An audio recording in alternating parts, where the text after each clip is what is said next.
sakyt, buvau neteisi, ar ne, pati pripažįstu, kad buvau neteisi, aš labai daug kur savo vaiką toje kelionėje buvau, tai kad, nurašius turbūt toks negražus žodis, ar ne, bet kaip žiūrėkim tiesai į akis, ar ne. Ir aš niekada negalvojau, kad jisai skaitys. Aš nebegalvojau, kad jisai rašys. Aš negalvojau, kad jisai išmoks plaukti. Ir kiekvieną kartą jis man įrodė, kad aš neteisi.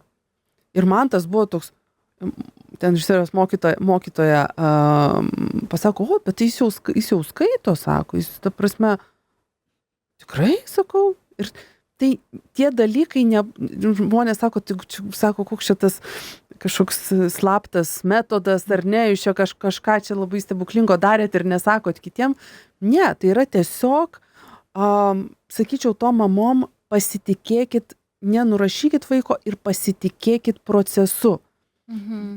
Nepulkit ieškoti stebuklingų piliulių, stebuklingų kažkokių, kaip sakyti, metodų, ar ne, nes tikrai tą ir aš pati tikrai dariau tą ir prisipažįstu ir buvo ir tikrai jau tokių absurdiškų situacijų, ar ne, tikrai nepulkit, žinot, kažkokių perskaičiau grupėje, kad ten, jeigu gersi kupranugarių pieną, tai praktiškai, ar ten kažkokių kopūstų nuovirus, ir jau žiūrėk, tas praeis jau ten ta negalia.